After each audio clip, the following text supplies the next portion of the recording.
সিরাজগঞ্জের উল্লাপাড়া উপজেলার পাঁচলিয়া গ্রামে এক শিক্ষকের বিরুদ্ধে সাংবাদিকের জমি দখলের অভিযোগ উঠেছে। শফিকুল ইসলাম নামের ওই শিক্ষক স্থানীয় একটি বেসরকারি স্কুলে শিক্ষকতা করেন। সাংবাদিকের কেনা জমি অবৈধভাবে দখলে রাখার অভিযোগ রয়েছে তার বিরুদ্ধে।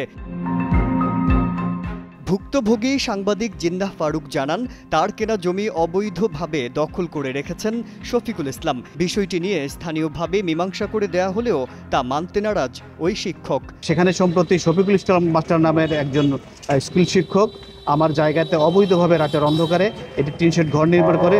সেই ঘর নির্মাণ করার পরে আমরা এবং ব্যক্তিগতভাবে আমি সামাজিকভাবে তাকে ওই ঘরটা সরানোর জন্য বলি, সে কোনোভাবেই ঘর সরায় না এবং বিভিন্ন রাজনীতির প্রেক্ষাপট পরিবর্তনের সাথে সাথে সেই সুযোগটা নিয়ে আজকে পর্যন্ত সেই ঘরটা ওখানে রেখে দিয়েছে। স্থানীয়রা জানান, বিভিন্ন সময় সালিশি বৈঠকে শফিকুল ইসলাম ওই জমির কোনো বৈধ কাগজ দেখাতে পারেননি। জিন্নাহ ফারুকের কাছে বৈধ কাগজ থাকায় জমিটি তাকে বুঝিয়ে দেওয়া হয়, কিন্তু অবৈধভাবে ওই শিক্ষক জমিটি দখলে রেখেছেন। যার পরে দেখি কাগজপত্র দুই পক্ষের দেখার পর জিন্নাহ ফারুকের কাগজপত্র রাইট, তারপরেও কেন কি কারণে সেই জায়গা অদ্যাবধি বোঝা পায় নাই, এটা আমরা সঠিক নেই। তবে আমরা যেটা কাগজপত্র দেখছি সেটা জিন্নাহ ফারুকের পক্ষের কাগজপত্র সঠিক প্যাড আর সঠিক তথ্য দিয়ে এসব সামলে নিব এক হয়ে। Mona Lisa sanitary napkin. অরিজিনালি যারা জমাজমি সম্বন্ধে জ্ঞানী তাদের সাথে আমার ব্যক্তিগতভাবে একটা কথা হয়েছে, তারা বলছে না জিন্নার জায়গা আছে। যদিও এই শিক্ষকের দাবি ওই জমির সঙ্গে অভিযোগকারীর সম্পৃক্ততা নেই, দুজনেই কিনেছেন ভিন্ন ভিন্ন অংশ।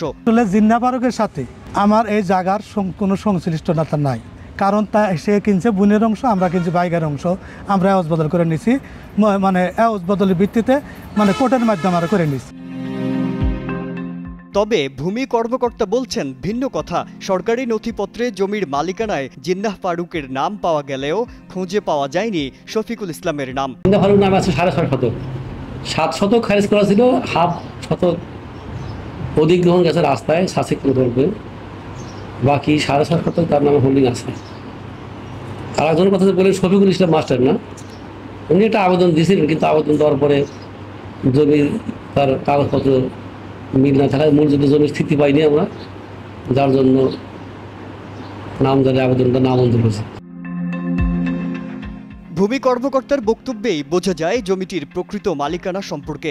অবৈধভাবে জমিটি দখলে রাখা ওই শিক্ষকের বিরুদ্ধে দ্রুত ব্যবস্থা নেয়ার দাবি ভুক্তভোগীর। রাব্বি হাসান হৃদয়ের পাঠানো তথ্যচিত্রে ডেস্ক রিপোর্ট, মাজহারুল আলম, কালের কণ্ঠ।